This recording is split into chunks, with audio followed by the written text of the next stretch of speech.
এতদিন জানতাম আমার হাজব্যান্ড আমাকে অনেক ভালোবাসে, কিন্তু তার ভালোবাসার প্রতিদান এইভাবে দিবে আমি আশাই করি নাই। হ্যালো, আসসালামু আলাইকুম গাইস, সবাই কেমন আছো? আশা করি ভালো আছো। হঠাৎ করে আমার হাজব্যান্ডকে বলছিলাম যে আমার খুব হাঁস খেতে ইচ্ছা করতেছে, তো সে সুন্দর করে গিয়ে দুইটা হাঁস নিয়ে আসছে। হাঁস নিয়ে আসছে ভালো কথা, কিন্তু ভাই হাঁস বেচেও আনে নাই, কেটেও আনে নাই। অনেকেই জানো যে আমি হাঁস কাটতে পারি না, আমার হাজব্যান্ডও জানে যে আমি হাঁস কাটতে পারি না, তাও আমাকে কষ্ট দেওয়ার জন্য সে এইভাবেই হাঁস দুইটা নিয়ে আসছে, জানো না। এর মধ্যে আবার বাসায় গ্যাস নাই, তাহলে আমি হাঁস কিভাবে পুড়বো বলো, কত কষ্ট বলো। তো যাই হোক, তাকে আমি বললাম যে আজকে হাঁসটা রান্না না করি, তার কারণ হচ্ছে অনেক টাইম লাগবে, এর মধ্যে রাতও হয়ে গেছে অনেক, কালকে রান্না করি, আজকে এমনিতে নর্মাল কিছু রান্না করে ফেলি। কিন্তু না ভাই, আমার হাজব্যান্ড কথা শুনবে না, সে আমাকে বলল চান আজকে রান্না করো না, আমি না বাইরের খাবার খেতে খেতে না কেমন জানি হয়ে যাচ্ছি, তুমি হাঁসটা রান্না করো, মজা করে খাবো। মানে কত সুন্দর করে ভাইল মাইল দিয়ে আমাকে পটাইয়া তারপর আমাকে কাজে নামাইছে, জানো না। তারপরে আমি আর আমার বোন দুইজনে সুন্দর করে হাঁসটাকে বাছলাম, অনেকক্ষণ লাগাইয়া, জানো না, প্রায় 2 ঘন্টার মতো লাগছে। তারপরে দেখো আমি কিভাবে হাঁসটাকে পুড়তেছি, তার কারণ হচ্ছে ছোট ছোট পশম রয়ে গেছে, ওইগুলো কোনোভাবেই উঠাতে পারতেছি না। তো তারপরে আমি এই বুদ্ধিটাই কাজে লাগালাম যে এইভাবেই পুড়বো, নাহলে কিছু করার নাই, নাহলে আরেকটা কাজ করতাম, ঘরের ভিতরে আগুন ধরাই দিতাম।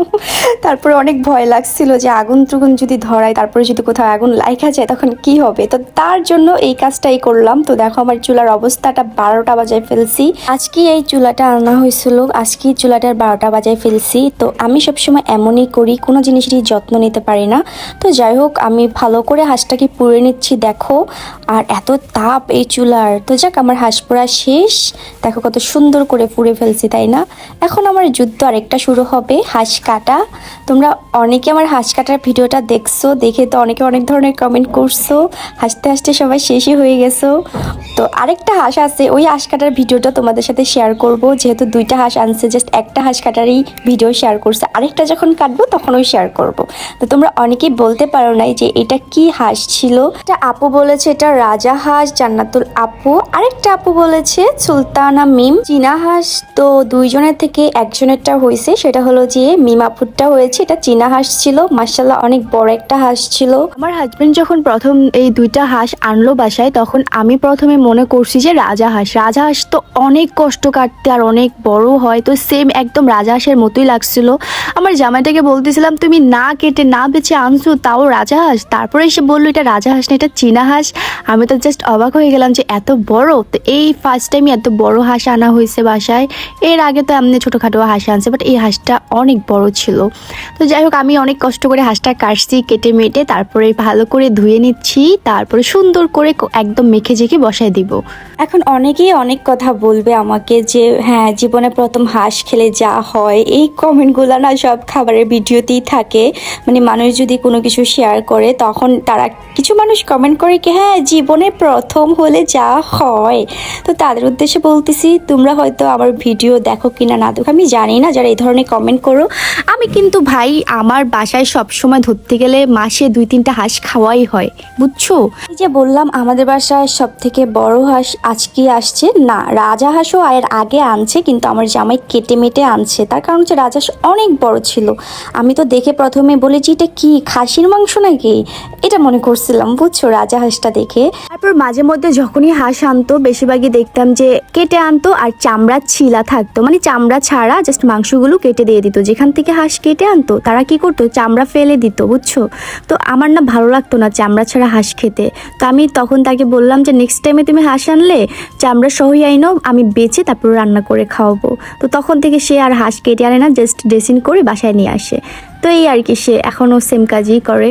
আর হলো যে চামড়া ছাড়া হাঁস আসলে খেতে মজা লাগে না বলো, চামড়া থাকলেই ভালো লাগে, একটা হাঁস খেতে মজাই লাগে। তো এই যে আমি সব রকমের মশলা দিয়ে ভালো করে মেখে জেখে বসাই দিব, আর আমার বাসায় একদম মশলা নাই, দেখো সব মশলা শেষ, নতুন করে আবার অনেক ধরনের মশলা আনতে হবে।